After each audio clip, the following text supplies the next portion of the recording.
الحمد لله الحمد لله وحده وكفى وسلام على عباده الذين اصطفى أما بعد فأعوذ بالله من الشيطان الرجيم بسم الله الرحمن الرحيم وقل جاء الحق وزهق الباطل إن الباطل كان زهوقا وقال تعالى لقد كان لكم في رسول الله أسوة حسنة لمن كان يرجو الله واليوم الآخر وذكر الله كثيرا. وقال النبي صلى الله تعالى عليه وسلم أمرت أن أقاتل الناس حتى يشهدوا أن لا إله إلا الله.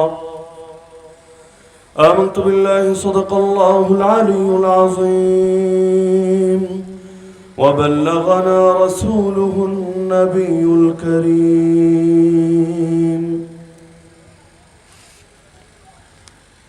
কিশোর সমাজ তাফসীর পরিষদ পরিচালনা কমিটির উদ্যোগে আয়োজিত আজকের এই ষষ্ঠ বার্ষিক তাফসীরুল কোরআন মাহফিলের সম্মানিত সভাপতি মণ্ডলী, উপস্থিত আমার শ্রোতা ওয়াজিবুল ইহতিরাম হযরত উলামায়ে কেরাম, এলাকার গণ্যমান্য মুরব্বীগণ, স্থানীয় এবং দূরদূরান্ত থেকে আগত দিন দরদি কোরআন প্রেমী প্রিয় তাওহীদি জনতা এবং পর্দার আড়ালে থাকা মা ও বোনেরা,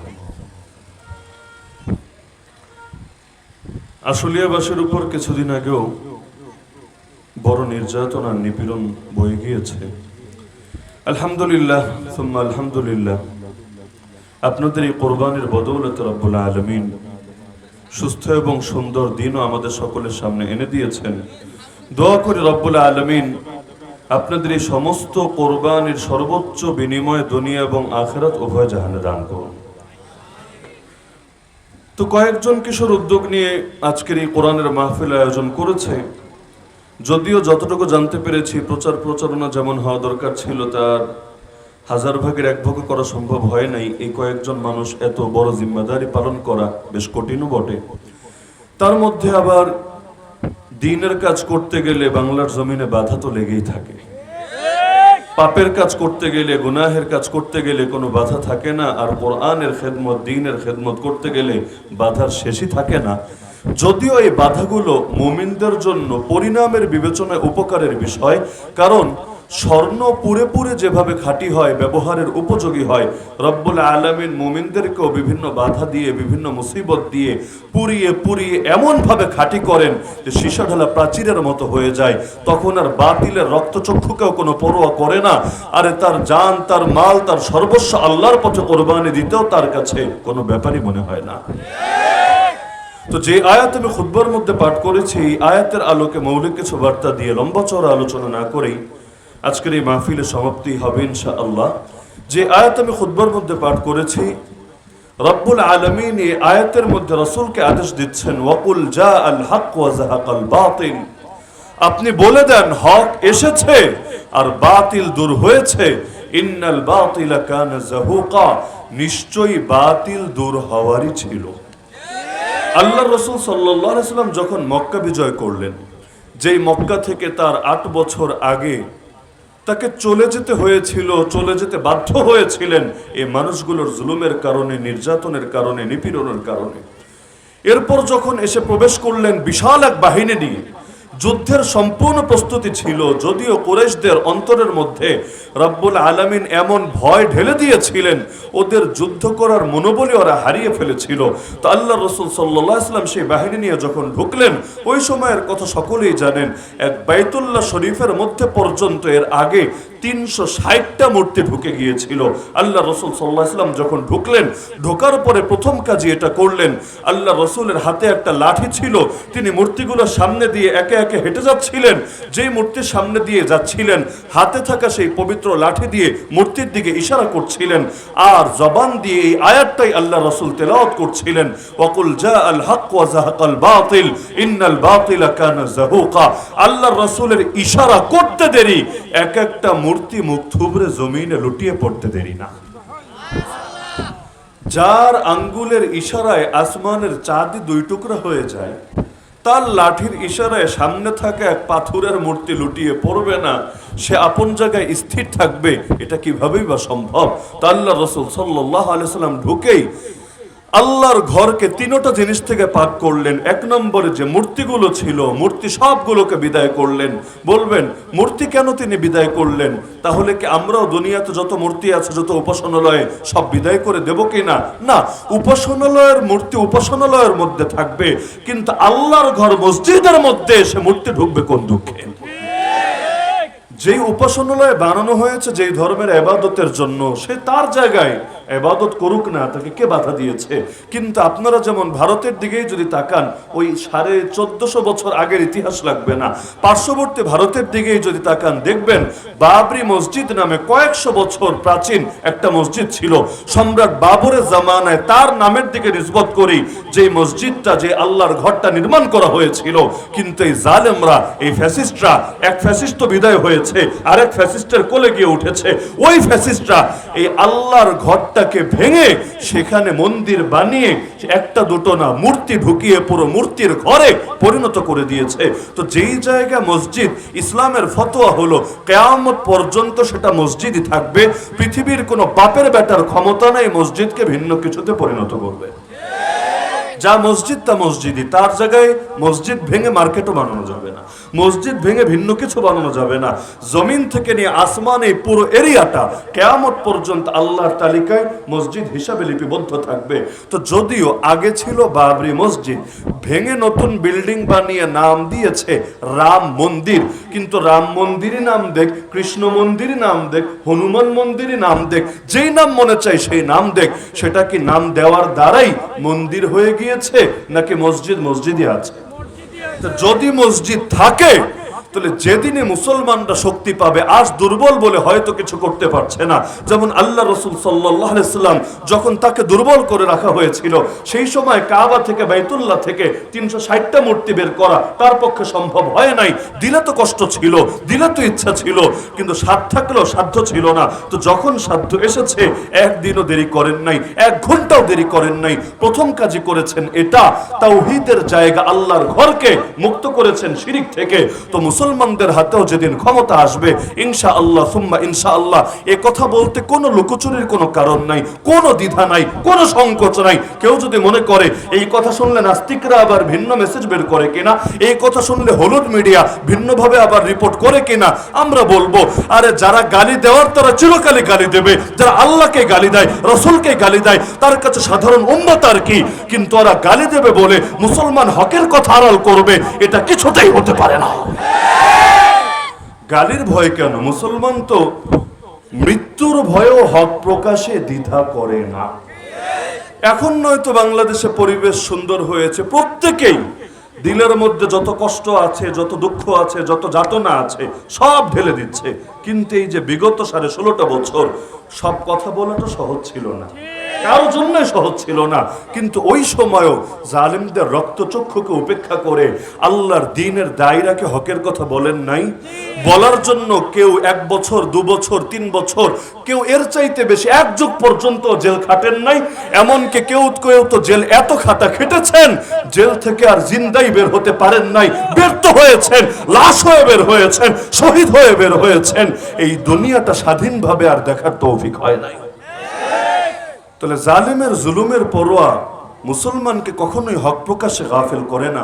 আল্লাহ রসুল সাল্লাল্লাহু আলাইহি ওয়াসাল্লাম যখন তায়েফের ময়দানে পাথর খেতে খেতে এতটা রক্তাক্ত হয়ে গিয়েছিলেন, পায়ের জুতো পর্যন্ত পায়ের সঙ্গে লেগে গিয়েছিল, ওই সময়ও আল্লাহ রসুল আল্লাহকে বলছিলেন, আল্লাহুম্মা ইন লাম ইয়াকুন বিকা গাদাবুন আলাইয়া ফালা উবালি, হে আল্লাহ, আমার উপর যদি আপনার রাগ না থাকে, আপনার অসন্তুষ্টি না থাকে, আপনার ক্রোধ আর ক্ষোভ না থাকে, আমার কোনো কিছুতে কোনো পরোয়া নাই। কে মারলো, কে ধরলো, কে গালি দিল, কে বলে দিল, কে ফুল দিল, কে পাথর ছুড়লো, কোনো কিছুতে কোনো পরোয়া নাই। আমার পরোয়া শুধু একটা, না জানি আপনি নারাজ হয়ে যান আমার উপর। তো রাসূলের কথাই তো উম্মতের কথা। মুসলমানের চিন্তা এটাই, আল্লাহ যাতে নারাজ না হয় আমার উপর, আর আল্লাহ যদি রাজি থাকে আর গোটা দুনিয়া নারাজ হয়ে যায়, কিচ্ছু আসে যায় না।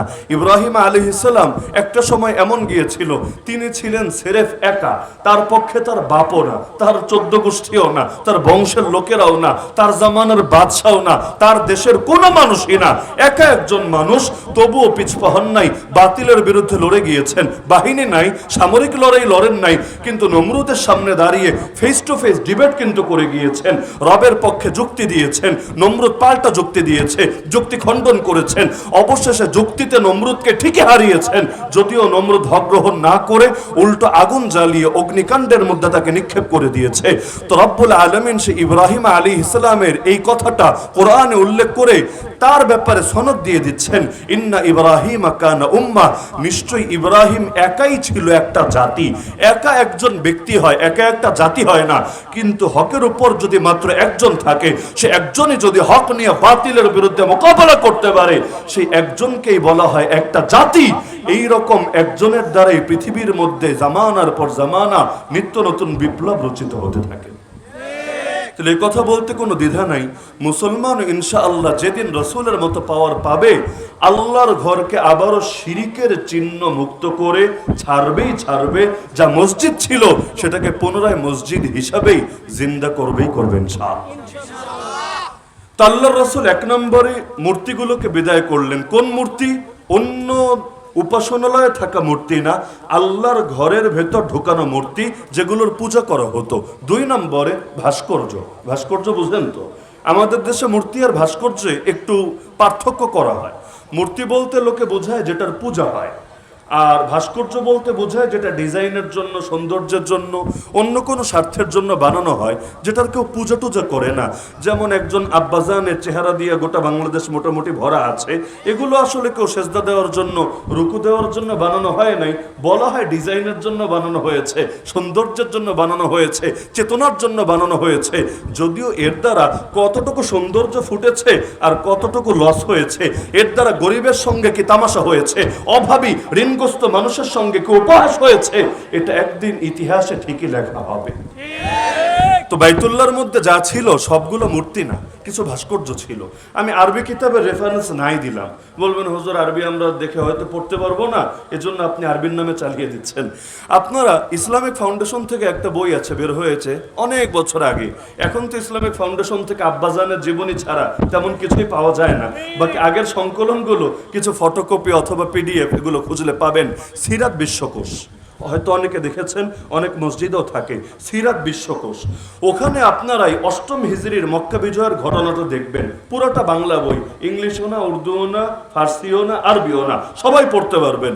ওই সিরাত বিশ্বকোষ ঘাটলেই দেখবেন স্পষ্ট লেখা আছে যে আল্লাহর রসুল সেদিন যা কিছু ভেঙেছেন, বিদায় করেছেন, নিশ্চিহ্ন করেছেন, এর মধ্যে কবুতরের একটা ভাস্কর্য ছিল, যেটার পূজা কেউ করতো না, কোন একটা লোকও এর পূজা করতো না, তবে সৌন্দর্যের জন্য বানানো হয়েছিল। কিন্তু আল্লাহ রাসূল সেটাকেও রাখেন নাই, মূর্তিগুলোকেও বিদায় করলেন, ভাস্কর্যকেও বিদায় করলেন। শুধু তাই না, সেখানে কিছু ছবি ছিল, দেয়ালের মধ্যে দেয়াল খোদাই করে ছবিগুলো আঁকা হয়েছিল। কার কার ছবি? ইতিহাসে এমনও আছে জাতির পিতা ইব্রাহিম আলাইহিস সালামের ছবি, তার পুত্র ইসমাইল আলাইহিস সালামের ছবি, এরকম মহান মনীষীদের ছবি পর্যন্ত দেয়ালের মধ্যে আঁকা হয়েছিল। আল্লাহ রাসূল সাহাবীদেরকে বললেন, তোমরা কিছু দিয়ে প্রলেপ দিয়ে এটাকে ঢেকে দাও, যাতে করে আর বোঝা না যায় নাক কি চোখ কি, মানে এটা দেয়াল তো আর চাইলে ভেঙে গড়িয়ে দেওয়া যাচ্ছে না, কিন্তু প্রলেপ দিয়ে এটাকে আড়াল করে দাও, আবৃত করে দাও। তাহলে তিন জিনিসে রাসূল বিদায় করলেন। এক নম্বরে মূর্তি, যেগুলোর পূজা হয়। দুই নম্বরে ভাস্কর্য, যেগুলোর পূজা হয় না তবে এগুলো দিয়ে চেতনা প্রকাশ করা যায় বা সৌন্দর্য বর্ধন করা যায়। আর তিন নম্বর হলো ছবি, এমনকি সেই ছবি তার পিতারই ছবি আর একজন নবীরই ছবি। আল্লাহ রাসূল সেটাকে পর্যন্ত সহ্য করলেন না, সেটাকে পর্যন্ত আড়াল করে দিলেন। এমনকি হাদিসের মধ্যে জানিয়ে দিলেন, যেই ঘরে ছবি থাকবে অথবা কুকুর থাকবে ওই ঘরে রহমতের ফেরেশতা প্রবেশ করবে না। কোন ফেরেশতা প্রবেশ করবে না, এটা আবার ভুল অনুবাদ। যদি বলেন কোন ফেরেশতা প্রবেশ করবে না, তাহলে আজরাইল প্রবেশ করবে কিভাবে? এক বিধর্মী লোকের গল্প আছে, কাসেম নানুতুবি রহমাতুল্লাহ আলাইহি, দারুল উলুম দেওবন্দের প্রতিষ্ঠাতা ছিলেন যিনি, 6 জনের অন্যতম। তার কাছে আসলো এক হিন্দু লোক, হাতে একটা কুকুর, মানে কুকুরের রশি, তার হাতে কুকুরটা বাঁধা, এ অবস্থায় নিয়ে এসেছে। এসে কথা প্রসঙ্গে তাকে বলছে যে, হুজুর একটা মজার ব্যাপার কি জানেন, আমি আপনাদের হুজুরদের মুখে একটা গল্প শুনেছি। কি গল্প? যে যেই ঘরে ছবি থাকে, মূর্তি থাকে, ওই ঘরে ফেরেশতা যায় না, আর যেখানে কুত্তা থাকে, কুকুর থাকে, সেখানেও ফেরেশতা যায় না। আর আমার ঘরে, আমি যেহেতু হিন্দু মানুষ, আমার ঘরের মধ্যে মূর্তি তো থাকেই, ছবি তো থাকেই, আর বাইরে যখন বের হই মূর্তি নিয়ে নিয়ে তো আর ঘুরতে পারি না, এজন্য কুত্তা নিয়ে নিয়ে ঘুরি। কিসের জন্য জানেন? যাতে করে ফেরেশতা না আসে আমার কাছে, আর আমার জানটাও কবজ করতে না পারে কোনোভাবে। এখন দলিল দিচ্ছে যে আপনাদের হুজুরদের মুখে শুনেছে, আপনারাই হাদিস বলেছেন যে যেই ঘরে ছবি থাকে, কুকুর থাকে, ওই ঘরে ফেরেশতা যায় না। আমার ঘরে আছে, তার মানে ফেরেশতা আসবে না, না আসলে মরবো কিভাবে আমি? তার মানে আমি অমর হয়ে থাকবো। এখন যদি দেখা যায় আমি মরি, তাহলে বোঝা যাবে আপনাদের ধর্ম ভুল, আপনাদের ধর্মের হাদিস ভুল। আর যদি দেখা যায় আমি বেঁচে আছি, তাহলে তো বেঁচেই থাকলাম, সেই ক্ষেত্রে আর আমার তো টেনশনের কোনো বিষয় থাকলো না। এবার কাসেম নানুতুবি রহমাতুল্লাহ আলাইহি তাকে বুঝালেন। সবাইকে দলিল দিয়ে বুঝালে কাজ হয় না। কিছু মানুষ দলিলের চাইতে যুক্তি ভালো বোঝে, তাদের কাছে দলিলের 2 পয়সাও দাম নাই। বাংলাদেশে নাস্তিক বেঈমান যেগুলো আছে, ওদেরকে আয়াতের পর আয়াত, হাদিসের পর হাদিস শুনিয়ে দেন, কোনো লাভ নাই। তো যুক্তি একটা দিলে যদি কোনো পাল্টা কাউন্টার দিতে না পারে, দেখবেন ঠিকই চুপ হতে বাধ্য হয়েছে। মানে যুক্তি পূজারি ঠিকই হয়েছে, কোরআন সুন্নাহর অনুসরণকারী আর হতে পারে নাই। তো কাসেম নানুতুবি রহমাতুল্লাহ আলাইহি তাকে যুক্তি দিয়ে বুঝালেন, আচ্ছা তুমি বলো তো, তোমার এলাকায় কুত্তা মরে নাকি মরে না? বললো, হ্যাঁ কুত্তা তো মরে, অবশ্যই মরে, রাস্তাঘাটেও মরে, এমনিও মরে। কুকুরের মরণ তো কম হয় না, প্রচুর পরিমাণে হয়। তাহলে গরু জন্ম নেয় কয়টা আর কুত্তা জন্ম নেয় কয়টা করে? অথচ দেশটা যেই পরিমাণ কুত্তা জন্ম নেয়, ওই পরিমাণ কুত্তা টিকে থাকলে এতদিনে দেশটা কুত্তায় কুত্তান্বিত হয়ে যাওয়ার অবস্থা হতো। কিন্তু যেই হারে গরু পাবেন, ওই হারে কুত্তা কিন্তু পাওয়া যায় না। কেন? কারণ জন্মও হয় অনেক, মৃত্যুও হয় অনেক। তো তিনি বললেন, কুকুর মরে কিনা? বললো, হ্যাঁ অবশ্যই মরে। তিনি বললেন, কে মারে? বললো, ফেরেশতা সেই তো মারে, জান কবজ করে। বললেন, জবাব তো সহজ, তার মানে মুমিনদের জান কবজ করে যেই ফেরেশতা, ওরকম ফেরেশতা তোমার কাছে যাবে না, কিন্তু কুত্তার জান কবজ করে যেই ফেরেশতা, ওই ফেরেশতা ঠিকই যাবে, কারণ তোমার সঙ্গে থাকে সর্বদা কুত্তা। তো এই কথা বলার পর তার তো আর বলার কোনো কিছু নাই। তো বলছিলাম যে আল্লাহ রাসূল সাল্লাল্লাহু আলাইহি সাল্লাম 3টা জিনিস দূর করে দিলেন। কেন? হক আর বাতিল কখনো একসঙ্গে মিলেমিশে চলতে পারে না। আলো এবং অন্ধকার, পাক এবং নাপাক যেমন একসঙ্গে মিলেমিশে চলে না। এখন এই যে আলোগুলো জ্বালিয়ে দিলেন, অন্ধকার দূর হয়ে গেল।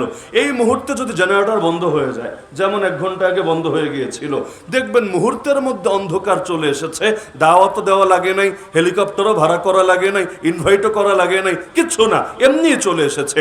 আলো জ্বালিয়ে দেন, ওকে পিটিয়ে বিদায় করতে হবে না, সিগন্যাল দিতে হবে না, বাঁশি দিতে হবে না। যেই মাত্র আলো জ্বলে যাবে, অন্ধকার এমনি বিদায় হবে। আরবিতে বলে ইস্তিমাউ দিদ্দাইনি মুহাল, 2 বিপরীত জিনিস একসঙ্গে একত্রিত হওয়া অসম্ভব, হয়তো এটা না হলে ওটা। যেমন একটা শব্দ বাংলাদেশে খুব চলে, নিরপেক্ষতা। এটাকে ধর্মের সঙ্গে লাগিয়ে বলে ধর্ম নিরপেক্ষতা। এটাকে কেন্দ্র করে আবার একটা মতবাদও গড়ে উঠেছে, ধর্ম নিরপেক্ষতাবাদ। শোনেন নাই জীবনে? শোনেন নাই জীবনে? এটা হলো সেকুলারিজমের বাংলা অনুবাদ করা। ইংলিশে সেকুলারিজম, বাংলায় বলে ধর্ম নিরপেক্ষতাবাদ।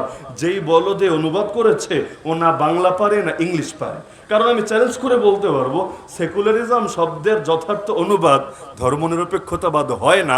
ওই অনুবাদকের মাথায় একটু লুজ কানেকশন ছিল, এজন্য তার আবেগ কাজ করেছে, বিবেক ঠিকভাবে কাজ করে নাই, বলার সময় একটা বলে দিয়েছে। তো সঠিক অনুবাদ বাদ দেন। এই যে ধর্মনিরপেক্ষতাবাদ বলতে কি বোঝায় জানেন?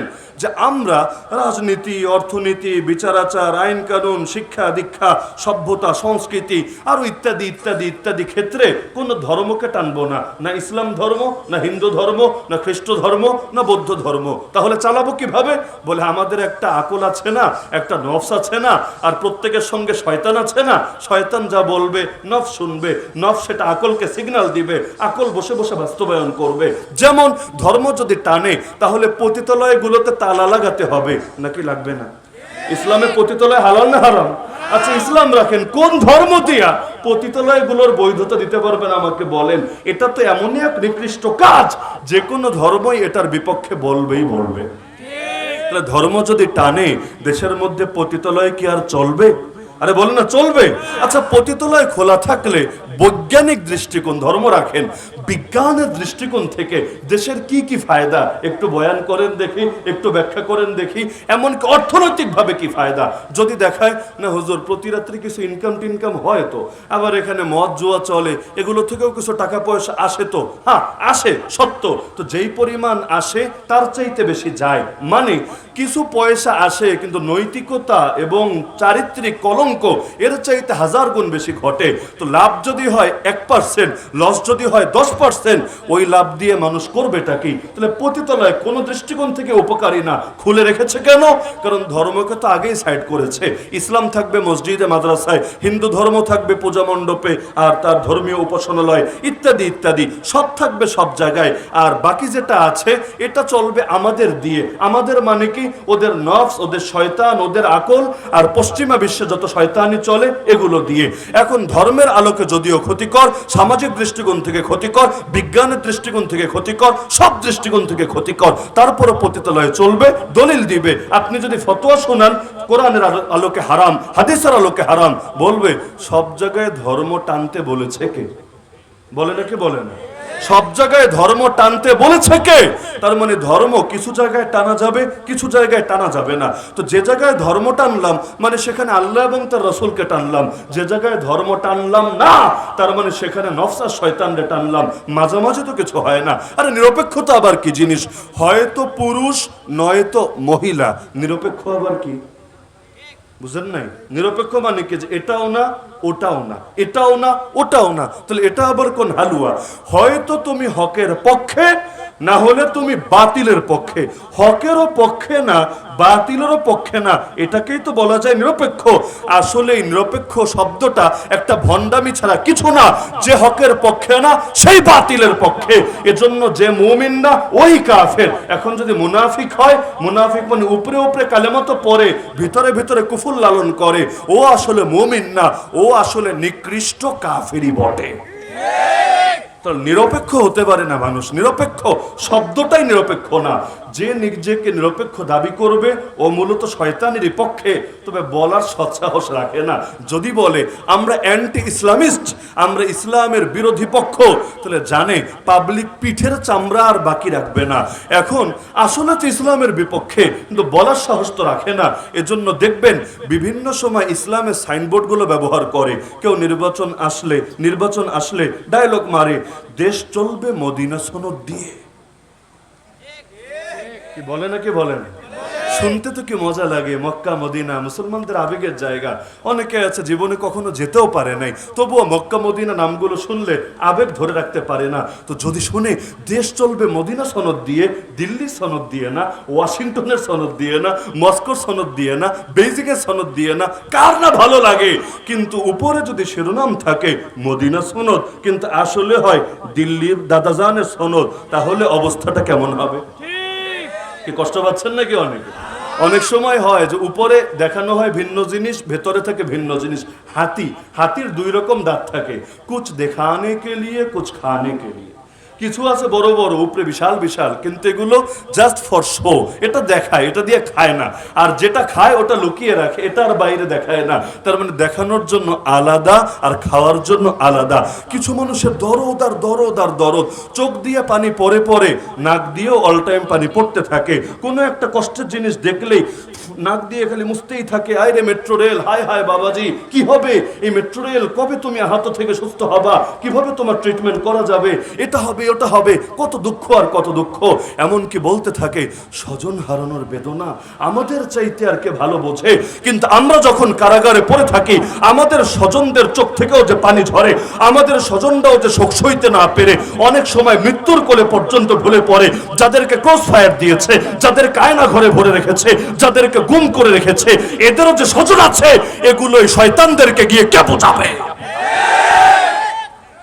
তাহলে অনেক সময় উপরে সুন্দর সুন্দর ব্যানার থাকে, কিন্তু ভিতরে পুরাই পচা দুর্গন্ধযুক্ত জিনিস থাকে। আমার নবী বলেছেন আরো 1450 বছর আগে, কেয়ামতের আগে মানুষ কুকর্ম ঠিকই করবে, নামটা খালি চেঞ্জ করে দেবে। নবী বলেন ইউসাম্মুনাহা বিগাইরি ইসমিহা, মদ খাবে, তবে মদ বলে খাবে না, মদকে ভিন্ন নামে ডাকবে। কি নাম? এই যুগে বলে না ছেলেটা মদখোর, শুনলেই তো খারাপ লাগে। ছেলেটা একটু ড্রিঙ্কস করে, শুনলে মজাই তো লাগে। আর ও একটা সুদখোর, শুনলে কেমন লাগে? হালকা পাতলা ইন্টারেস্টের সাথে জড়িত আছে, শুনলে তো ভালোই লাগে। আরে ও হলো বেশ্যার সাথে ঘোরে, পতিদের সাথে ঘোরে, ও হলো জিনায় লিপ্ত আছে, শুনলে তো পুরাই একটা খারাপ খারাপ ফিল হতে থাকে। যদি বলে না ছেলেটা ভালো, তবে একটু জাস্ট ফ্রেন্ড, গার্লফ্রেন্ড, এই ফ্রেন্ড সেই ফ্রেন্ড আছে, তাহলে একটু স্মার্টনেস উঠে আসতে থাকে শব্দের মাঝে। তো নবী ভবিষ্যৎবাণী করেছেন কিয়ামতের আগে অবস্থা এমন হবে, আকাম ঠিকই চলবে, শিরোনামটা চেঞ্জ হবে। এই যুগে দেখেন না নবীকে গালি দেয় একদল লোক, আরে দেয় নাকি দেয় না, দেয় নাকি দেয় না, নাম দিয়েছে বাক স্বাধীনতা, কথার স্বাধীনতা। আরে এটা আবার কেমন কথার স্বাধীনতা যে তোর মুখের কোনো লাগামই থাকবে না? তোর সামনে কেউ যদি তোর মাকে গালি দেয়, তুই কি সেটাকে কথার স্বাধীনতা বলে মেনে নিবি? কেউ যদি তোর সামনে তোর নেতা নেত্রীকে গালি দেয়, তুই কি সেটাকে কথার স্বাধীনতা বলে মেনে নিবি? তো যা নিজের ব্যাপারে মানিস না, আল্লাহ এবং তার রাসূলের ব্যাপারে তা মানাতে আসিস কোন দুঃখে? এমনকি যুক্তি তো হওয়া দরকার যে পেলে সবাই পাক, না পেলে কেউ পাবে না। তোর মুখে যদি কোনো লাগাম নাই থাকে, আর এটাই যদি স্বাধীনতার দাবি হয়ে থাকে, তাহলে আরেকজনের হাতে লাগাম থাকবে কোন দুঃখে? তোর মুখের স্বাধীনতার যদি দাবি হয় আল্লাহ নবীকে গালিগালাজ করা, মুসলমানের হাতেরও স্বাধীনতা হওয়া উচিত, তোর মতো শয়তানকে জাহান্নামের চৌরাস্তায় পৌঁছে দিয়ে আসা।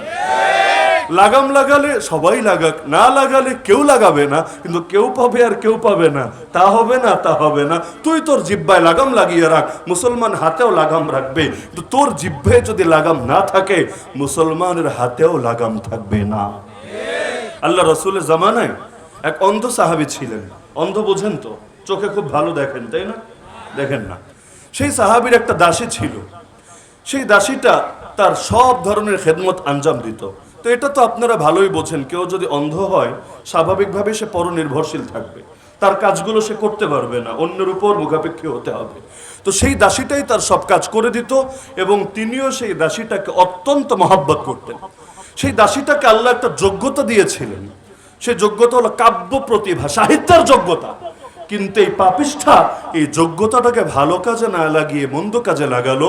সে আল্লাহ নবীকে কবিতা দিয়ে দিয়ে বিভিন্নভাবে কটূক্তি করতে শুরু করলো। এক পর্যায়ে তার মনিবের কানেও এটা আসলো যে তার অধীনে থাকা দাসী আল্লাহ নবীর সামনে বেয়াদবি করে, কবিতা বলে বলে নবীকে ব্যঙ্গ করে, বিদ্রুপ করে, কটূক্তি করে, ক্রিটিসাইজ করে। সে সতর্ক করে দিল, খবরদার দাসী, আল্লাহ নবীর ব্যাপারে আমি কিন্তু কোনো আপোষ করব না। তো তোর যদি কটূক্তি করতে মনে চায় আমারে কর, কিন্তু আল্লাহ নবীরে কটূক্তি করলে আমি কিন্তু তোরে ছেড়ে দেব না। ভেবেছে মনিব তো আমারে জান প্রাণ দিয়ে মহব্বত করে, আর নারীর প্রতি মহব্বত তো একটু বেশিই থাকবে, স্বাভাবিকই বটে। সে ভেবেছে কি আর বলবে, হয়তো ধমক দিবে, না হলে ধরে একটু পিটাবে, মারবে, এর চাইতে আর বেশি কি হবে। কিন্তু কটূক্তি করলে মুশরিকদের নেক নজর পাওয়া যাবে, টাকা পয়সার বান্ডিল পাওয়া যাবে।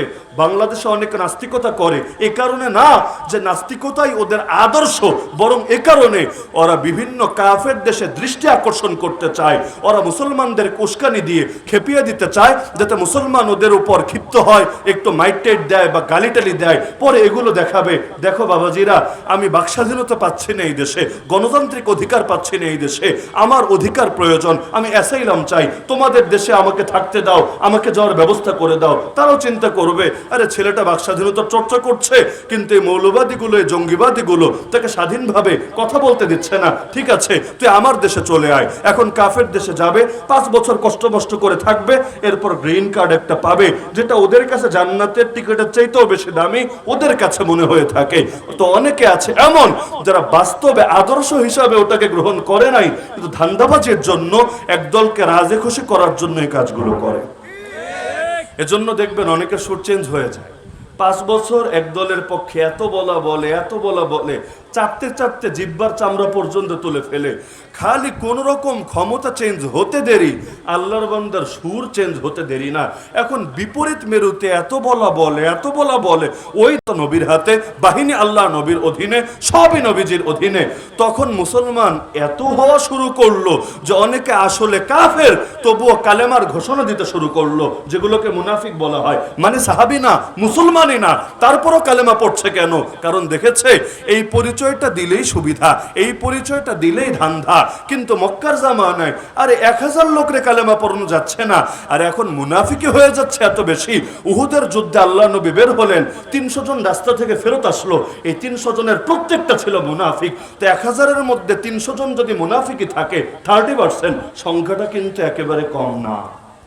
তাহলে সুখের দিনে লোকের অভাব থাকে না, দুঃখের দিনে লোক খুঁজে পাওয়া যায় না, অথচ বিপদেই বন্ধুর পরিচয় পাওয়া যায়।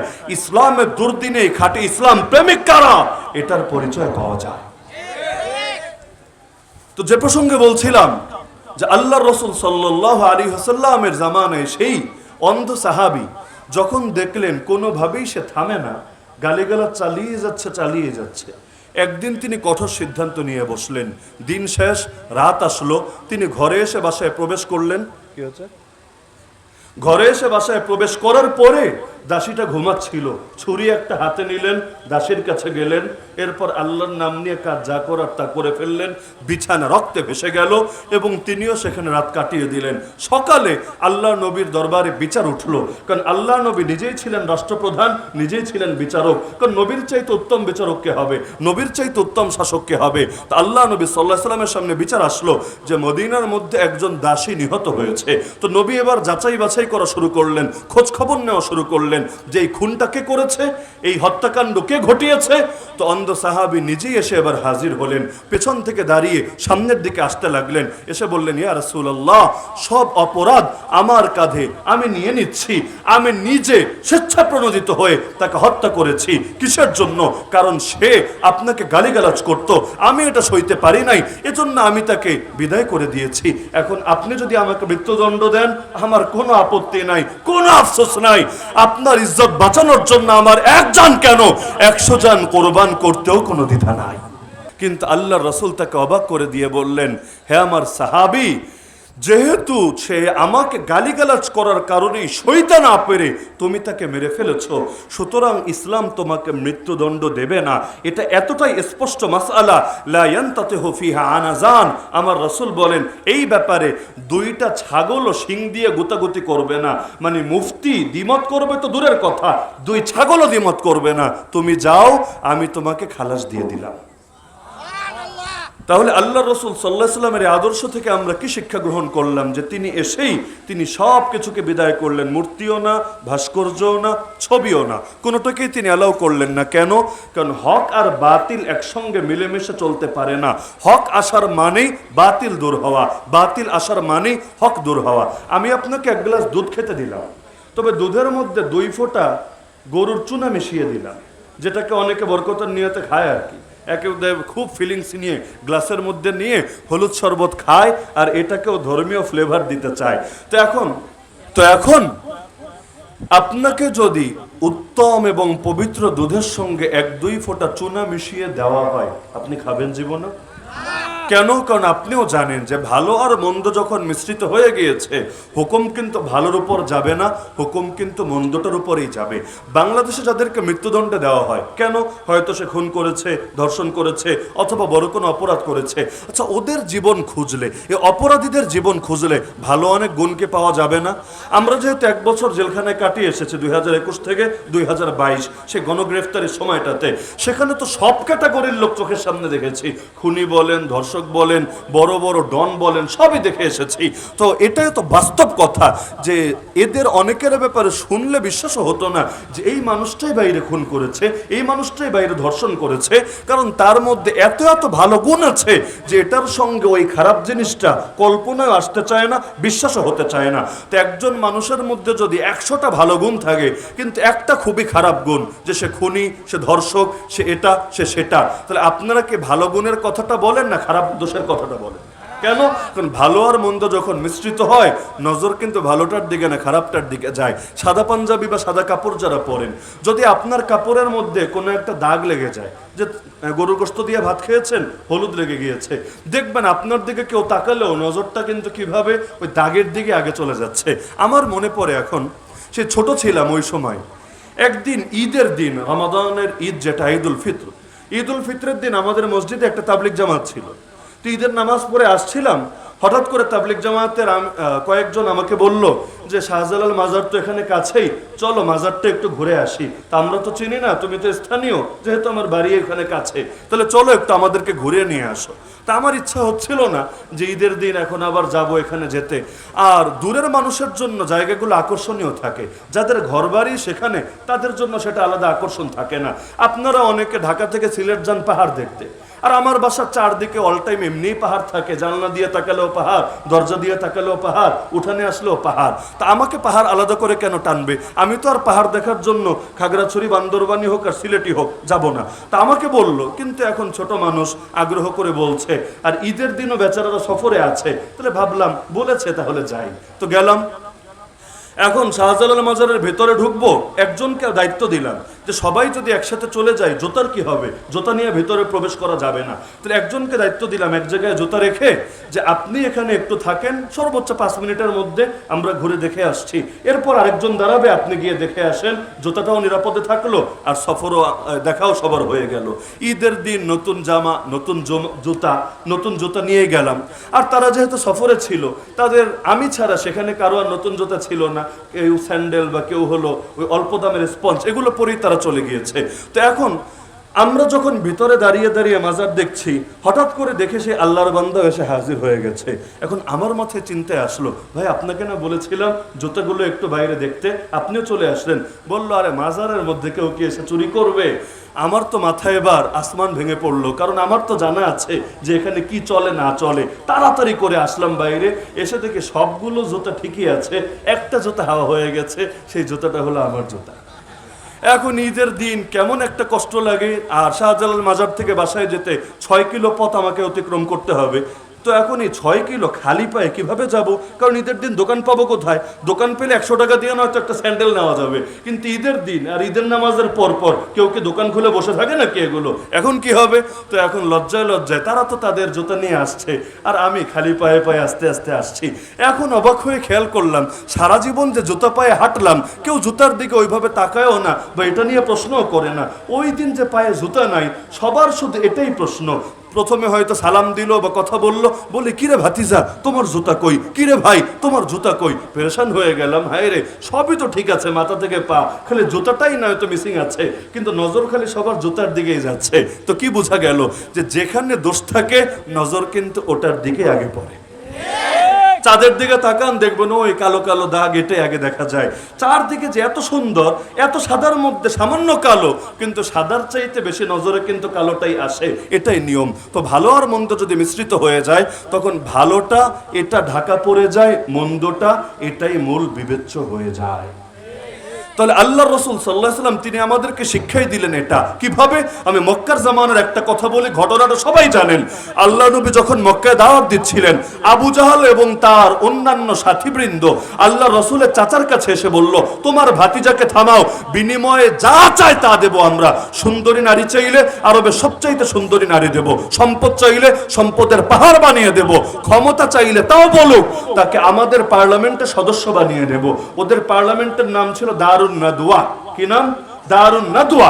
এই দারুন নাদওয়ার সভার তাকে আমরা সদস্য বানিয়ে নেব। আর যদি জিনে ধরে তাও বলে ফেলো, আমরা সবচাইতে ভালো কবিরাজ ডেকে এনে চিকিৎসা করাবো। নাউযুবিল্লাহ। আল্লাহ রসুলকে চারটা প্রস্তাব দেওয়া হলো। আল্লাহ নবী কোন প্রস্তাব গ্রহণ করেছিলেন?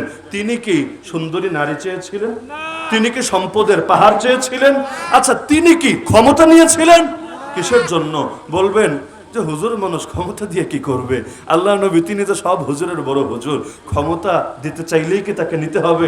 এটা যদি ব্যাখ্যা দেন, এই ব্যাখ্যা টিকবে না। কারণ মদিনায় যাওয়ার পর মদিনার রাষ্ট্রপ্রধান ছিলেন কে? জানেন না? ছিলেন কে? মুহাম্মদুর রাসূলুল্লাহ সাল্লাল্লাহু আলাইহি ওয়াসাল্লাম। তো রাসূলের জীবদ্দশায় রাসূল নেতা হবেন না তো নেতা হবেটা কে? এজন্য আল্লাহ রাসূলের জানাজায়ও কোনো ইমাম ছিল না। জানেন তো এটা? আল্লাহ রসুলের জানাজাও জামাতে হয় নাই, সিঙ্গেল ভাবে সাহাবীরা পড়ে গিয়েছে। কেন? কারণ আল্লাহ রসুলকে সামনে রেখে ইমাম হবে। ইমাম মানে কর্মী না, ইমাম মানে কর্মচারী না, ইমাম মানে নেতা। তো আল্লাহ রসুলের উপর নেতাগিরি দেখাবে, নেতৃত্ব দেবে, এই বুকের পাঠা কার আছে? এজন্য কারোই সাহস হয় নাই নবীকে সামনে রেখে ইমামতি করবে। বাধ্য হয়ে সিঙ্গেল ইন্ডিভিজুয়াল ভাবে এক একজন এসে নামাজ আদায় করে নিয়েছে, কিন্তু সকলে মিলে ইমাম করে নাই আল্লাহ রসুলকে সামনে রেখে। তো নবী থাকতে অন্য কেউ নেতাগিরি করবেন, এটা কিভাবে হতে পারে? আমরা না পাপিষ্ঠ, আমরা নবীর আদর্শ ভুলে গিয়েছি। আল্লাহ নবীর উম্মাত দুনিয়ার বুকে থাকতে মানব রচিত তন্ত্র মন্ত্র বাদ মতবাদ দিয়ে দুনিয়া কিভাবে চলতে পারে? যদি মানব রচিত মতবাদ দিয়ে দুনিয়া চলে, এতে যে আল্লাহর রসুলের আদর্শের অবমাননা হয়, মানহানি হয়, এই কথাটা তো আজকাল মুসলমানই বুঝতে চায় না। এতে কি নবীকে খাটো করা হয় না? আরে আল্লাহ নবী কতটা সতর্ক ছিলেন এ ব্যাপারে। মক্কা বিজয়ের আগের রাতে আবু সুফিয়ান, নাম শুনেছেন আপনারা? আবু জাহাল মারা যাওয়ার পর যুদ্ধেও নেতৃত্ব দিত যে নেতা, তার নাম আবু সুফিয়ান। এই কুরাইশ নেতা তখনও মুশরিক ছিল। আবু সুফিয়ান দেখতে বের হয়েছে, রেকি করতে এসেছে যে আল্লাহ রসুলের সাথে সদস্য কয়জন আছে, অস্ত্র কেমন আছে, কুলাতে পারবে নাকি পারবে না, ইত্যাদি ইত্যাদি। তো এক সাহাবীর কাছে ধরা খেয়ে গেছে। সেই সাহাবী বলেন, চল তোরে নিয়ে এবার নবীর কাছে যাব। বলে, আমারে ছেড়ে দে, নবীর কাছে নিস না, আমারে আস্ত রাখবে না, কেটে টুকরা টুকরা করে দেবে। বলে, আরে পাগল, একবার গিয়ে দেখ না, রহমতুল্লিল আলমিনের কাছে যাবি, তোর ভয়ের কি আছে? একবার গিয়ে দেখ, যদি যাওয়ার পরে তুই তোর দিলটা না জোড়ায় আমারে বলিস। তো তারও একটু সাহস বেড়েছে, যেহেতু সাহাবী সাহস দিচ্ছে। আর সে জানতো মুসলমানের দ্বারা অন্য পাপ হওয়া সম্ভব, লেকিন মুসলমান মিথ্যা বলবে এটা অসম্ভব। এটা আমি এই যুগের কথা বলছি না, এই যুগে তো অন্য কিছু পারুক বা না পারুক, মিথ্যায় মোটামুটি আমরা বেশিরভাগ পিএইচডি করা। কিন্তু আল্লাহ রসুলের হাদিসের মধ্যে পর্যন্ত আছে যে মুসলমানকে, রসুলকে জিজ্ঞাসা করা হলো, ইয়া রাসূলুল্লাহ, মুসলমানকে জিনা করতে পারে? তিনি বললেন, হ্যাঁ, কখনো হতে পারে। আল্লাহ রসুলকে জিজ্ঞাসা করা হলো, মুসলমানকে মদ পান করতে পারে? নবী বললেন, হ্যাঁ, নফসা শয়তানের ধোকায় কখনো করে ফেলতে পারে। জিজ্ঞাসা করা হলো, মুসলমান কি মিথ্যা বলতে পারে?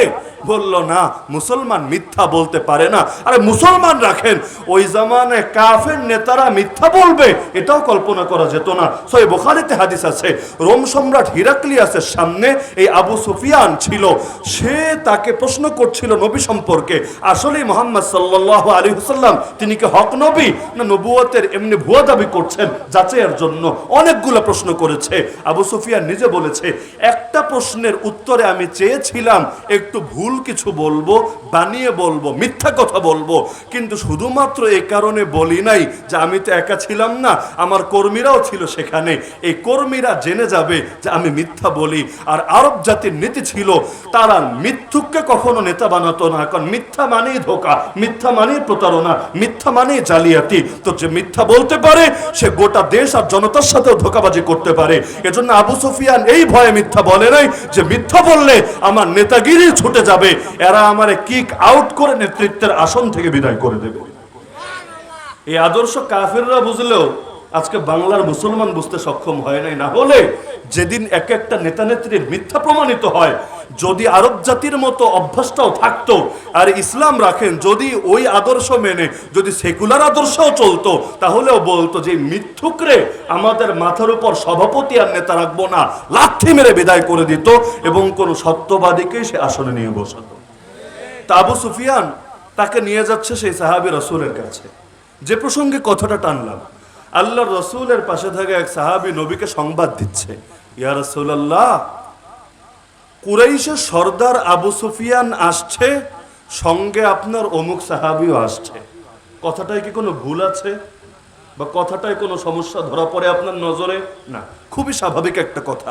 ইয়া রাসূলুল্লাহ, কুরাইশের সর্দার আবু সুফিয়ানও আসছে আর আপনার অমুক সাহাবীও আসছে। নবী তাকে থামিয়ে দিলেন, চুপ করো, কোন কাফেরের নাম বলবা না মুসলমানের নামের আগে, আর এভাবে বলো যে আমার অমুক সাহাবীও আসছে আর তার সঙ্গে কুরাইশ নেতা আবু সুফিয়ানও আসছে। নেতা হয়েছে তাতে কি, আর আমার সাহাবী সাধারণ তাতে কি, কিন্তু আল ইসলাম ইয়ালু ওয়ালা ইউলা আলাই, নবী বলেন ইসলামের উপরে থাকবে, ইসলামের উপরে ভিন্ন কিছুকে নেওয়া যাবে না। কতটা সূক্ষ্মদর্শী ছিলেন ভাবতে পারেন যে একটা নাম, একটা নামের ক্ষেত্রে কাফেরের নাম আগে বলবে, মুসলমানের নাম পরে বলবে, এটাও আল্লাহ রাসূল পছন্দ করেন নাই। সেখানে নবীর আদর্শ চিপায় চিপায় সীমাবদ্ধ থাকবে আর গোটা দেশ আর প্রতিটা সেক্টর চলবে মানবরচিত আদর্শ দিয়ে। এতে আল্লাহ নবীর দ্বীনের কি পরিমাণ মানহানি হতে পারে, আমি তো মনে করি কমন সেন্স থাকলে বুঝে আসে। অত শিক্ষা দীক্ষা জ্ঞান গরিমার দরকার নাই, যদি মাথায় একটা সুস্থ মস্তিষ্ক থাকে আর এর সাথে চুনা আর গোবর মিশ্রিত না হয়, তাহলে এটাই যথেষ্ট এই আদর্শ বোঝার জন্য। আল্লাহর রাসূল মক্কায় ক্ষমতা নিলেন না কেন? মদিনায় গিয়ে নিলেন কেন? মক্কায় অফার দেওয়া হচ্ছে তাও নিলেন না, আর মদিনায় গিয়ে ঠিকই নিলেন। সমস্যা কোথায় ছিল মক্কায়? এটাই হলো মূল বিষয়। মক্কা আর মদিনা, মদিনায় আল্লাহর রাসূল যখন ক্ষমতা নিলেন তিনি একক নেতা ছিলেন যার কোনো শরিক নাই, কিন্তু মক্কায় যদি তিনি ক্ষমতা নিতেন, মক্কায় সেখানে একক নেতৃত্ব প্রতিষ্ঠিত ছিল না, বরং মক্কায় তারা বৈঠক করে সভা করে সংখ্যাগরিষ্ঠের মতের ভিত্তিতে সিদ্ধান্ত নিত। তো মনে করেন আল্লাহ নবী রাজি হলেন যে ঠিক আছে, আমি তোমাদের পার্লামেন্টের একজন মেম্বার, দারুন নদওয়ার একজন মেম্বার। এখন আল্লাহ নবী গিয়ে বসলেন বৈঠকে। সেই বৈঠকে নবী একা থাকতো না, আবু জাহালও থাকতো, আবু লাহাবও থাকতো, উতবাও থাকতো, আবু সাইবাও থাকতো, ওমর রাদিয়াল্লাহু আনহু ইসলাম গ্রহণের আগের কথা তিনিও থাকতেন, এবং সেই খালিদ বিন ওয়ালিদ বলেন, আবু সুফিয়ান বলেন, সবাই থাকতো। থাকার পর মত জিজ্ঞাসা করা হতো, উদাহরণ হিসাবে চোরের সাজা কি দেওয়া যায় বলো তো? রাসূল বলতেন চোরের সাজা আল্লাহই বলেছেন, আস-সারিকু ওয়াস-সারিকা ফাকতাউ আইদিয়াহুমা, চোর পুরুষ হোক নারী হোক তাদের হাত কেটে দেওয়া হবে যদি অন্তত সর্বনিম্ন 10 দিরহাম পরিমাণ তারা চুরি করে, এটাই ফতোয়া। এবং আল্লাহ জানিয়ে দিয়েছেন চোর পুরুষ আর নারী হাত কাটতে হবে, নবী বলে দিতেন এ কথা। আবু জাহাল বলতো, ভাতিজা বিকুল কুল ঠান্ডা মাথায় কাজ করো, এত উগ্র হওয়া যাবে না। চোর চুরি করলে দেখতে হবে দলের লোক না বিরোধী লোক। বিরোধী লোক হলে এখান থেকে না, প্রয়োজনে এখান থেকে কেটে দিবা, ব্যাপার না। আর দলের লোক হলে সালাম দিয়ে ছেড়ে দিবা, এখানে কিচ্ছু বলা যাবে না। উতবা আবার বলতো, না এগুলো বেশি উগ্রতা হয়ে যায়, একটু সফট করা যায় না, যে চোরকে 6 মাসের জেল দিয়ে দাও। এভাবে এক একজনে এক এক মত দিত। পরে মাথা গোনা হতো, মাথা গোনা স্পিকার সে জিজ্ঞাসা করতো, জিজ্ঞাসা করে রায় দিত, হা জয়যুক্ত হয়েছে, হা জয়যুক্ত হয়েছে, হা জয়যুক্ত হয়েছে। পরে দেখা যেত কখনো নবী পাস, দেখা যেত কখনো নবী ফেল, কখনো আল্লাহর রায় চূড়ান্ত, কখনো আল্লাহর রায় বাদ দিয়ে মানবের রায় চূড়ান্ত। এটাকে তাওহীদ বলে না শিরিক বলে? আল্লাহ যেটা রায় দিয়েছেন ব্যাস, পৃথিবীর কারো ভালো লাগলেও সেটা চূড়ান্ত, ভালো না লাগলেও চূড়ান্ত। এমনকি আল্লাহ যেটা রায় দিয়েছেন সেখানে কোনো মানুষের কাছে রায় চাওয়াটাও তো শিরিক। যেমন আল্লাহ বলেছেন নামাজ পড়তে হবে, আব্বা ও আব্বা নামাজ পড়বো নাকি, কি বলেন আপনি?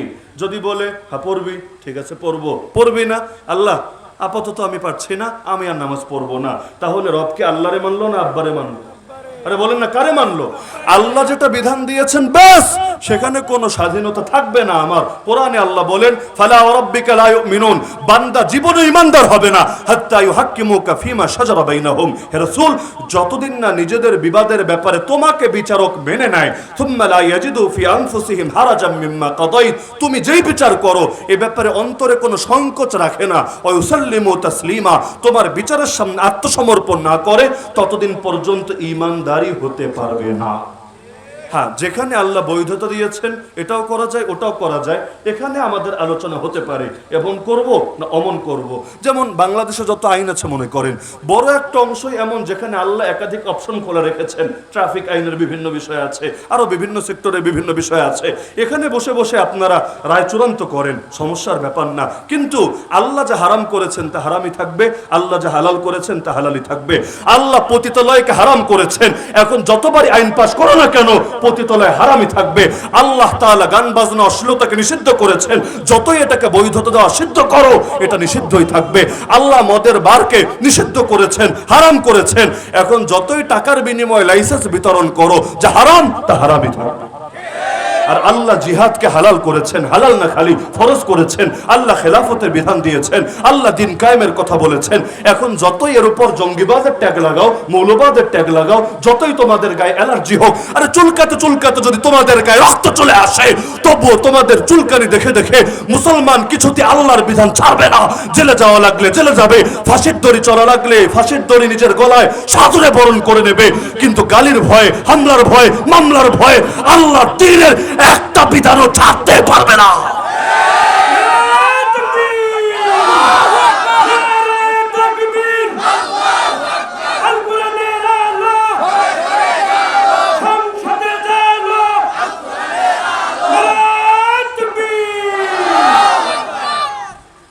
এমনকি আমি একটা বিষয় স্পষ্টভাবে বলি, ফতোয়া যদিও অনেকের বদহজম হতে পারে, ইসলামের প্রতিনিধি যারা, যেমন এক উদাহরণ দিয়ে শুরু করি আরেক উদাহরণে গিয়ে শেষ করি। ফতোয়ার কিতাব আপনি খুললে স্পষ্টভাবে এই ফতোয়া লেখা পাবেন। কেউ যদি আলেম সমাজকে গণহারে গালি দেয়, গণহারে বুঝেন, এখন ব্যক্তিগত দোষের কারণে কোনো ব্যক্তিকে গালি দিল, এমন যদি হয় সেটা কবিরা গুনাহ। কারণ গালি জিনিসটাই কবিরা গুনাহ। হাদিসে আছে সিবাবুল মুসলিমি ফুসুকুন, মুসলমানকে গালি দেওয়া জায়েজ নাই, এটা ফাসিকি, এটা কবিরা গুনাহ। তাহলে ব্যক্তিগত দোষের কারণে যদি গালি দেয় সেটা কি হয়? কবিরা গুনাহ। কিন্তু ঢালাও যদি গালি দেয়, কেন? হুজুর দেখলে তার চুলকানি ওঠে, হুজুর দেখলে তার ভেতরে কেমন কেমন জানি লাগতে থাকে, কেন? হুজুররা নবীর ওয়ারিস, হুজুররা কোরআনের তরজমান, হুজুররা আল্লাহর দ্বীনের ধারক এবং বাহক।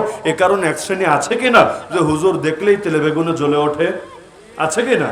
তো এরকম চুলকানি নিয়ে কেউ যদি গণহারে আলেম সমাজকে গালি দেয়, ফতোয়ার কিতাবে আছে তার ঈমান নষ্ট হয়ে যাবে, বেঈমান হয়ে যাবে, মুরতাদ হয়ে যাবে। কেন? কারণ সে আলেমকে গালি দিচ্ছে কোনো ব্যক্তিগত দোষের কারণে না, আলেমকে গালি দিচ্ছে আল্লাহ এবং তার রসুলের প্রতিনিধিত্ব করার কারণে। কথাটা এবার দ্বিতীয় উদাহরণে নিয়ে যাই। যারা দিন কায়েমের মেহনত করে এবং তাদের মেহনতের মধ্যে আপনি যৌক্তিক কোনো ভুল দেখাতে পারছেন না দলিল প্রমাণের আলোকে, দলিল প্রমাণের আলোকে, বুঝলেন? মানুষ হিসাবে ভুল তো ভাই আমারও হতে পারে, আপনারও হতে পারে। তো ভুল নিয়ে আপনি যদি কোনো আলোচনা করেন সেটা ভিন্ন বিষয়, কিন্তু ভুল নিয়ে আলোচনা না। কেন দিন কায়েমের কথা বলা হবে? কেন মানবরচিত মতবাদ, সেকুলারিজম বা নাস্তিকতা এগুলোকে বাদ দিয়ে আল্লাহর জমিন, আল্লাহর দিন কায়েম করা হবে? এজন্য গণহারে কেউ যদি দিন কায়েমের সৈনিকদের বা তাদের গোটা সমাজকে, গোটা অংশকে, গোটা দলকে যদি গণহারে গালিগালাজ করে, আগের ফতোয়ার সাথে এই ফতোয়া মিলান, সে ঈমানদার কোন যুক্তিতে থাকবে আমাকে বোঝান। কারণ সে বিরোধিতা করছে দিন কায়েমের চেতনার কারণে। আর দিন কায়েম করার নির্দেশ দিয়েছেন কে? কোরআন স্পষ্ট আয়াত, আকিমুদ্দিন, দিন কায়েম করো। আল্লাহ বললেন দিন কায়েম করো, সেটা আল্লাহর কথার উপর আমল করছে, এজন্য তোমার গা জ্বলছে। তাহলে তোমার ঈমান থাকছে কিভাবে? এই আয়াতের উপর তো তোমার ঈমান বরবাদ হয়ে গিয়েছে। অনেকে আছে কোরআন দিয়ে দলিল দেয়, তবে কোরআন পুরোটা মানে না, আংশিক মানে। যেমন আমি নাম বলবো না, আমাদের এক নেত্রী ছিল বাংলাদেশে, সে দাঁড়িয়ে বলতো সংসদে, লাকুম দীনুকুম ওয়ালিয়া দীন। এটা দিয়ে কি দলিল দিত? ধর্ম যার যার, উৎসব সবার, অথবা ধর্মনিরপেক্ষতাবাদ। এটাই হলো কোরআনের কথা, এটাই হলো সূরা কাফিরুনের শেষ আয়াতের কথা, লাকুম দীনুকুম ওয়ালিয়া দীন। ভাবটা এমন, পুরো কোরআনে আর কোনো আয়াত নাই, একটা মাত্র আয়াতই আছে, আর সেটা সে মুখস্থ করে দিয়েছে। কেউ কেউ তো ৮৬টা দলিল দিত। শিয়াশিত্তা পড়েছি। শিয়াশিত্তা আবার কোন হালুয়া? নাম বলতে বলতে বুখারী, মুসলিম, তিরমিজি বলতে বলতে মিশকাত শরীফের নামও বলে দিত। যদিও মিশকাত আবার শিয়াশিত্তা হলো কবে, ওটা ওর বাপ ওর 14 গোষ্ঠীও তো প্রমাণ করতে পারবে না কিয়ামতের আগ পর্যন্ত। তো এই শিয়াশিত্তা পরে কি শিখলা? শিয়াশিত্তা পরে কি শিখেছে? একটু পরে গান গেয়ে শুনিয়ে দেয় গোটা জাতিকে, এটাই শিখেছি, এটাই হলো শিয়াশিত্তার শিক্ষা। এরা যদি ধর্ম ব্যবসায়ী না হয়, ধর্ম ব্যবসায়ী কারে বলে? আজকাল তো দিনদারদেরকে গালি দেয় ধর্ম ব্যবসায়ী। আরে নির্বাচন আসলে যারা মাজারে মাজারে দৌড়ায়, আমার বাড়ি যেহেতু মাজারের পাশে, দেখি তো কোন নেতা কোন নেত্রী সারা বছর নামাজেরও খবর নাই, আর নির্বাচন আসলে আব্বার কাছে আম্মার কাছে দোয়া আনতে যায়। আসলে দোয়া বিষয় না, ফটোশুট করতে যায়, টেলিভিশনে সাক্ষাৎকার দিতে যায়, ক্যামেরা না থাকলে একটাও যেত না। মূল উদ্দেশ্য সবার ভোট কালেকশন করা।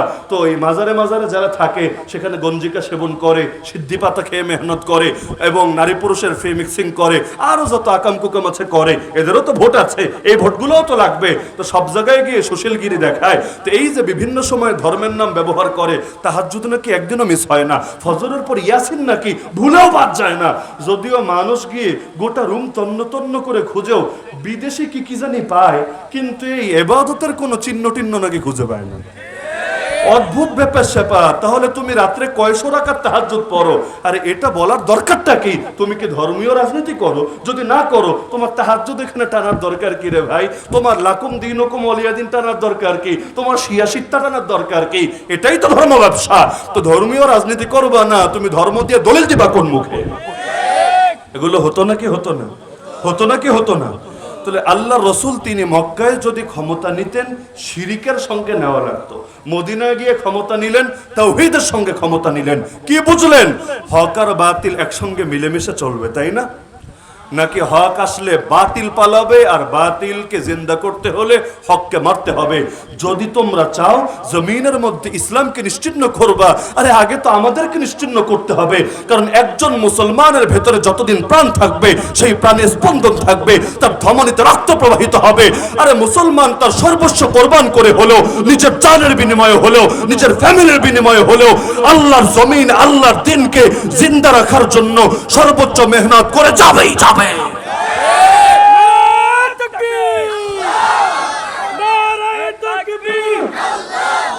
দার্সের জায়গা। তাহলে যেখানে বেশি বেশি দার্স হয়, নিয়মিত দার্স হয়, সেটাকে মাদ্রাসা বলে। যেখানে নিয়মিত সেজদা হয়, ইবাদত হয়, সেটাকে মসজিদ বলে। তো একইভাবে যেটা নিয়মিত জিয়ারত হয়, সেটাকে কি বলে? মাজার বলে। তাহলে ওলিদের মাজার বলতে আমরা বুঝাই যেখানে আল্লাহর কোন ওলি শুয়ে আছেন। শাহজালাল রহমাতুল্লাহ আলাইহি শুয়ে আছেন, শাহপরান রহমাতুল্লাহ আলাইহি শুয়ে আছেন, খাজা মঈনুদ্দিন চিশতি আজমিরি শুয়ে আছেন, সুলতানুল আউলিয়া খাজা নিজামুদ্দিন শুয়ে আছেন। এটাই তো, নাকি আপনারা ভিন্ন কিছু বুঝেন? এবার আসেন, বাংলাদেশে মাজার বলতে যা প্রসিদ্ধ, তা সব এমন না যে সেখানে কোন আল্লাহর ওলি শুয়ে আছেন। বরং এর বাইরে আমার দেখা, আমি ছোট মানুষ, আমার দেখাও বড় ক্ষুদ্র, জানাও বড় ক্ষুদ্র, আপনাদের জানা আরো বেশি পরিধি বিস্তৃত হতে পারে। আমি ওলিদের কবর ছাড়াও 2 রকম মাজার চিনি বাংলাদেশে। আপনারা চেনেন কি চেনেন না আমারে বললেন। আমি আরো 2 রকম মাজার চিনি। একরকম মাজার হলো ওখানে কেউ শুয়ে নাই, ওখানে কিছুই নাই, এটা পুরাই হাওয়ার উপরে বিনা পুঁজির ব্যবসার জন্য বানিয়ে নেওয়া হয়েছে। যেমন একটা উদাহরণ দিলে খুব ভালো ক্লিয়ার হবে। আমাদের সিলেটকে লোকে বলে 360 আউলিয়ার পুণ্যভূমি। সিলেটে যে কোনো এরিয়া দিয়ে ঢুকতে চান, লেখা থাকবে 2টি পাতা ও 1টি কুড়ির দেশে স্বাগতম, অথবা 360 আউলিয়ার পুণ্যভূমিতে স্বাগতম। যেমন চিটাগাং যদি ঢুকতে চান, গতকাল চিটাগাংয়ে ওই এয়ারপোর্টে নেমে আমি খেয়াল করেছি লেখা আছে 12 আউলিয়ার পুণ্যভূমিতে স্বাগতম। তো চিটাগাংয়ে লেখা থাকে 12 আউলিয়া, সিলেটে লেখা থাকে 360 আউলিয়া। এখন মজার বিষয় যেটা, আপনি বেশি না, আমাকে এক সপ্তাহ সময় দেন, আমার সাথে চলেন, আমি নিজে ঘুরে ঘুরে ঘুরে আপনাকে 360 আউলিয়া না, এর চাইতে দ্বিগুণ না, 3 গুণ না, 4 গুণ, অন্তত দায়িত্ববোধের সাথে বলছি 4 গুণ, মানে 1000-এর বেশি কবর আপনাকে এমন দেখাতে পারবো যার প্রত্যেকটাতে লেখা শাহজালাল রহমাতুল্লাহ আলাইহির সঙ্গী 360 আউলিয়ার মধ্যে অন্যতম। তো 360 মানে কি? 360 মানে তো 360, 360 মানে তো 560 না, 360 মানে তো 1560 না, 360 তো 360। তাহলে 360টা কবর সর্বোচ্চ এমন থাকবে যেখানে লেখা শাহজালাল রহমাতুল্লাহ আলাইহির সঙ্গী। তো বাকিগুলো আসলো কোত্থেকে? এগুলো কি ফটোকপি বের হয়েছে, না ক্লোন কপি হয়েছে, নাকি পরে আন্ডা বাচ্চা পয়দা হয়েছে? এগুলো আসলো কোত্থেকে রে ভাই? তার মানে ডাল মে কুছ কালা হ্যায়। তাহলে বাকি যেগুলো আছে এগুলোর তো কোনো না কোনো একটা ব্যাপার স্যাপার তো আছে। তাহলে 360-এর জায়গায় এতগুলো বেরো গেল কিভাবে? তাও এমন চিপায় চাপায় জঙ্গলে মঙ্গলে, সেই পাহাড়ের চূড়ায়, সেখানে সেখানে, মানে মাথায় ধরতে চায় না। এমনকি সেখানে কোনো ইবাদত গুজরও পাওয়া যায় না, কিছু নেশা টেশা করে এমন লোক তো খুঁজে পাওয়া যায়। তাহলে এই বাকিগুলো আসলো কোত্থেকে? আবার এমন উদ্ভট উদ্ভট কিছু নাম আছে বাংলাদেশে, মানে যেগুলো মুখে আনতেও লজ্জা করে, না দেখালে পাবলিক বিশ্বাসও করতে চাইবে না, এমন এমন নিকৃষ্ট নিকৃষ্ট নাম। এরকম নাম আমরা মাঝে মধ্যেই দেখি, নতুন নতুন এলাকায় গেলে রাস্তায় দেখি। দুদিন আগে আমি একটা নাম দেখেছি, ফকিন্নি শাহ মাজার। আমি নিজের দেখা বলছি, ফকিন্নি শাহ। যদি ফকির শাহ বলতো তাও একটু ভাল লাগতো, কারণ ফকির তো বেড়া, কিন্তু ফকিন্নি শাহ মাজার এটা আবার কেমন হলো? রাজবাড়ী আমার মাদ্রাসায় যদি আপনারা যান, যে মেইন রোড দিয়েও যদি যান, বা রাজবাড়ী না গেলে কুষ্টিয়াও যদি ওই রোড দিয়ে যান, দেখবেন যাওয়ার পথে হাতের বামে একটা মাজার পড়বে, নাম হলো জামাই পাগলা মাজার শরীফ। সুন্দর নাম, দেখেছেন না আপনারা? ওদিকের লাইনে কেউ থাকলে দেখবেন, অথবা ওদিকের কোনো বক্তা যদি এলাকায় আসে জিজ্ঞাসা করেন যে জামাই পাগলা মাজার শরীফ এই নামে কিছু আছে কিনা। তা আমি প্রথমে চিন্তা করতাম জামাই পাগলা মানে একটা মহিলা, জামাইরা হয়তো খুব মহব্বত টহব্বত করতো আর কি। তা আমি ভাবতাম পাগলা না দিয়া পাগলি নাম দিলে না ঠিক হতো, জামাই পাগলি মাজার শরীফ। পরে ভাবলাম না, জামাই তো আবার শ্বশুরও বলে, মানে মূল অর্থ কিন্তু জামাইয়ের ওইটাই যে শ্বশুর তার মেয়েকে যার সাথে বিয়ে দিয়েছে। ভাবলাম শ্বশুর মনে হয় জামাইয়ের এত এসকার মহব্বত করতো আর কি, Laila Majnu fail, Siri ফরহাদও fail, যে এখন জামাই পাগলা তার নামে হয়ে গিয়েছে। হাকিকত যে কি আল্লাহ ভালো জানে, কিন্তু বাস্তবতা এই নামগুলো মুখে আনতে লজ্জা লাগে। কি লজ্জা লাগে না?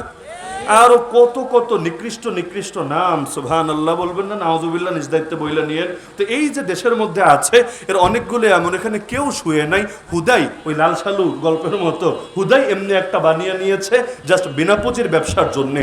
এটাকে ওলির মাজার বলে চালানো হচ্ছে কোন যুক্তিতে? দ্বিতীয় কথা, এমন কিছু নিকৃষ্ট ব্যক্তি ছিল বাংলাদেশে, সময় ভালো না তাই নাম আনছি না, না হলে একদিন নামও মুখে আনবো ইনশাআল্লাহ, যারা প্রকাশ্যে কখন আল্লাহ নবীর শানে, কখন উম্মুল মুমিনদের শানে, কখনো ফাতেমা রাদিয়াল্লাহু আনহার শানে এমন নিকৃষ্ট জঘন্য গোস্তাখিমূলক কথা বলতো, যেই কথাগুলো কোনো মুমিন কেন অনেক নাস্তিক পর্যন্ত বলবে না। এমনকি ডিজিটাল যুগ এটা, এগুলো সবগুলোর ফুটেজ পাবেন, মানে এগুলো আমার কথা শুনে বিশ্বাস করা লাগবে না, আপনারাই ঘাটাঘাটি করেন। আম্মা জান আয়েশা নিয়ে কটূক্তি কে করেছে, খাদিজা রাদিয়াল্লাহু আনহা নিয়ে কটূক্তি কে করেছে, ফাতেমা রাদিয়াল্লাহু আনহা নিয়ে কটূক্তি কে করেছে। তো যারা তাদেরকে নিয়ে কটূক্তি করে ওদেরকে ইমানদার বলে না বেঈমান বলে? আরে ওরা দাড়ি রাখলেও বেঈমান, ওরা নামাজ পড়লেও বেঈমান, ওরা জুব্বা পড়লেও বেঈমান, ওরা পাগড়ি পড়লেও বেঈমান। কারণ কাদিয়ানের মাথাও পাগড়ি ছিল, কাদিয়ানের মুখেও দাড়ি ছিল, কাদিয়ানের গায়েও লম্বা জামা ছিল, কাদিয়ানিকেও দেখলে বড় হুজুর না বড় পীর মনে হতো। তাতে কি? আপনারা কেন? গোটা দুনিয়ার সর্বস্তরের মুসলমান একমত, এমনকি সুন্নি রাখেন শিয়ারা পর্যন্ত এ ব্যাপারে একমত যে কাদিয়ানি মুসলমান না, কাদিয়ানি কাফের। এমন কাফের যে তাদেরকে জেনে বুঝে কাফের মনে করবে না, তারাও কাফের। কেন? কারণ পাঞ্জাবি পায়জামা দিয়েই যদি কারো ইমানদারি নির্বাচিত হয়, আবু জাহালকেও ইমানদার বলতে হবে, কারণ মক্কার অনেক কুরাইশের মুখে দাড়ি ছিল, এটা তাদের জাতিগত সিস্টেম। ওদের গায়ে জামা, এখনো দেখেন না জামা গায়ে দিয়া নাচে, জামা গায়ে দিয়া ডান্স করে, মদ খায়, কেন? এটা জাতীয় পোশাক আর কি। এটা এজন্য না যে হুজুর মানুষ জামা গায়ে দিয়েছে, আপনারা যে কারণে শার্ট প্যান্ট পরেন, ওরা এই কারণে লম্বা লম্বা জুব্বা পরে, এটা তাদের দেশের পোশাক। তো জামা দেখে দেখে যদি এভাবে ফতোয়া দেওয়া হয়, তাহলে অনেক মুশরিক অনেক মুনাফিকরা মুমিন বলা ফরজ হয়ে যাবে। তাহলে এই রকম গোস্তাখে রাসূল যেই জায়গাগুলোতে শুয়ে আছে, সেটাকে মাজার বললে মাজার শব্দের অপমান হবে। আর যদি বলে ওলিদের মাজার, তাহলে তো ও না চিনেছে ওলি, না চিনেছে মাজার। কারণ যে আলুরে পটল বলে, আলুকে পটল বলে, এর দ্বারা একটা জিনিস প্রমাণিত হয় না, দুইটা জিনিস প্রমাণিত হয়। কি কি জানেন? 1 নম্বর, ও আলু চেনে না, 2 নম্বর, ও পটল চেনে না। বলবেন দুইটা কেমনে? কারণ কোন একটা যদি চিনতো এই ভুলটা সে করতো না, আসলেও দুইটার কোনোটাই চেনে না। তো যে এরকম গোস্তাখে রাসূলরা যেখানে শুয়ে আছে, ওটাকে বলে ওলিদের মাজার। ও না চেনে ওলি, না চেনে মাজার, না চেনে ইসলাম, না চেনে দিন, আসলে কিছুই চেনে না, না ঘরকা না ঘটকা। তাহলে কয় রকম মাজারের সংজ্ঞা দিলাম আমি? তিন রকম। এক হলো আসলে কোনো অলি শুয়ে আছেন, অলির কবর। দুই, কেউ শুয়ে নাই, কিচ্ছু পাওয়া যাবে না, ইতিহাস দিয়ে এবং সেই এলাকার আদিবাসীদেরকে দিয়েও কোনো তথ্য প্রমাণ করতে পারবেন না। শুনবেন 50 বছর আগে একজন স্বপ্ন দেখে এমনি একটা বানিয়ে নিয়েছে, অথবা একটা বদনা ভেতরে রেখে কবরের আকৃতি দিয়ে বদনাশা নাম দিয়েছে, অথবা একটা মগ রেখে দিয়ে মগ নাম দিয়েছে, অথবা এখানে একটা শিকল টিকল রেখে দিয়ে তালা বাবা, শিকল বাবা ইত্যাদি একটা নাম লাগিয়ে দিয়েছে। আসলে কিছু নাই। আর কিছু হলো এমন যেখানে বেয়াদব শুয়ে আছে, গোস্তাখ রাসূল শুয়ে আছে, বেঈমান শুয়ে আছে, এগুলোকে ওলি বা মাজার বলার কোনো অপশনই নেই। তাহলে এই শ্রেণী পেলাম কয়টা?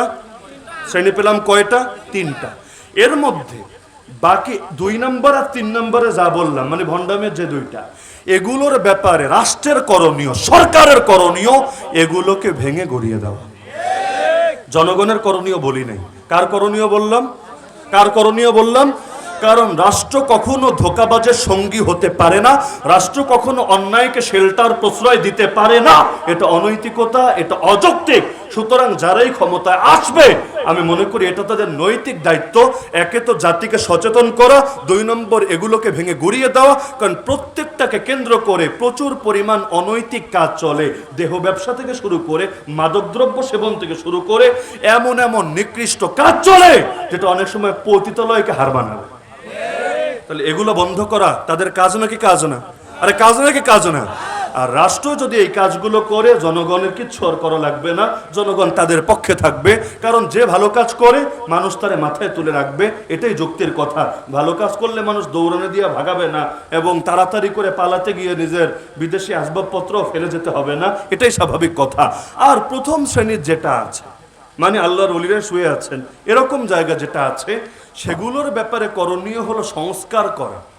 কি করা? সংস্কার ভিন্ন জিনিস, ভাঙাচোরা ভিন্ন জিনিস। পার্থক্য বুঝেন না?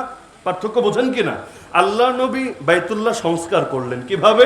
360টা মূর্তি ঢুকেছিল, নবী সেটাকে পবিত্র করলেন, এগুলোকে বিদায় করলেন। তাহলে আল্লাহর ওলিরা যেখানে শুয়ে আছে, সেখানে যেই যেই অনৈতিকতা চলছে তারাই অনৈতিকতাগুলোকে বন্ধ করবে। যেমন আমাদের সিলেটে শাহপরান মাজার, এটা হলো সবচেয়ে প্রকৃষ্ট নমুনা। আলহামদুলিল্লাহ। বলবেন কিভাবে? এখানে দীর্ঘকাল পর্যন্ত অনৈতিক কাজগুলো চলতো। এই মাত্র কয়েকদিন আগে এলাকাবাসী এবং আলেম ওলামা সচেতন মানুষরা মিলে তার উদ্যোগ নিয়েছে, আমরা এগুলো বন্ধ করব। মাজারের কর্তৃপক্ষের সাথে আলোচনা করেছে, তারাও একমত হয়েছে। আর দেখছে যে পাবলিক সেন্টিমেন্ট আপাতত ওদিকে আছে, এর বাইরে গেলে ঝামেলাটা মেলা হতে পারে, তো দরকার কি, তারা বন্ধ করার সিদ্ধান্ত নিয়েছে। আর ওলিদের কবরের সামনে গান বাজনা হলে এর চাইতে বড় বেয়াদবি, এর চাইতে বড় গুস্তাখি কি হতে পারে? যেই মানুষগুলো বিদেশ থেকে এসে এখানে জান কোরবান করেছে ইসলামকে সমুন্নত করার জন্য, আর তাদের এই জায়গাগুলোকে যদি এখন অন-ইসলামের চর্চা কেন্দ্র বানানো হয়, এর চাইতে আফসোসের বিষয় আসলে কিছু হতে পারে না। তারা উদ্যোগ নিয়েছে, ঘোষণা দিয়েছে, এবছর থেকে সেখানে এই জাতীয় কোনো অনৈতিক কাজ, মাদক সেবন হোক, নেশা হোক, নারী পুরুষের অবাধ ফ্রি মিক্সিং, মেলামেশা হোক, কোনোটাই চলবে না, বন্ধ হয়ে গিয়েছে। এমন কাজ আমি দেখেছি, বিবিসিতে পর্যন্ত রিপোর্ট করেছে, এদের সাক্ষাৎকার নিয়েছে, জঙ্গিবাদ, মৌলবাদ, উগ্রবাদের কিছু ব্যাপার স্যাপার ঘটেছে কি না, বললো না, এগুলো কিছুই না, আমরা স্বতঃস্ফূর্তভাবেই অনৈতিকতা রুখে দিয়েছি। আমি মনে করি এটা গোটা দেশের জন্য একটা উত্তম নমুনা। কারণ শান্তিপূর্ণভাবে আমরা প্রত্যেকে যদি অন্যায়ের বিরুদ্ধে আওয়াজ তুলি, কারণ এগুলো যে অন্যায় এটা বুঝতে বড় জ্ঞানী গুণী হওয়া লাগে না, সবাই বোঝে, সবাই নিজ নিজ জায়গায় আওয়াজ তুলি, আর রাষ্ট্রযন্ত্র আমাদের বিরোধিতা না করে, সহযোগিতা না করলে না করুক, বিরোধিতা না করে, পথে কাটা না বিছায়, ইনশাআল্লাহ এই মাজারগুলো পবিত্র হবেই হবে। তবে একটা কাজ বাকি থাকবে, যেটা যেদিন ইসলাম কায়েম হবে সেদিন হবে, তার আগ পর্যন্ত আমি বলবো না কেউ করেন, অথবা আমরা এটা প্রচারও করব না যে কেউ করেন, অথবা কেউ করলে সমর্থনও দেব না। সেটা কি? আল্লাহ রাসূল স্পষ্ট হাদিস আছে, কবরের উপরে কোনো ইমারত নির্মাণ করা যাবে না। কবরই, মাটির কবর, তাতে যত বড় ব্যক্তিত্ব হোক, কবর থাকবে সাদামাঠা, এবং কিয়ামতের দিন আল্লাহ তাকে চমকে দেবেন। এটাই হলো ইসলামের কথা। দুনিয়ার ফুডানি কোনো ফুডানি না। তো কবরের উপরে যেখানে বিশাল বিশাল অট্টালিকা, ইমারত নির্মাণ করে রাখা হয়েছে, আবার মানুষ সেখানে গিয়ে সেজদা দিচ্ছে।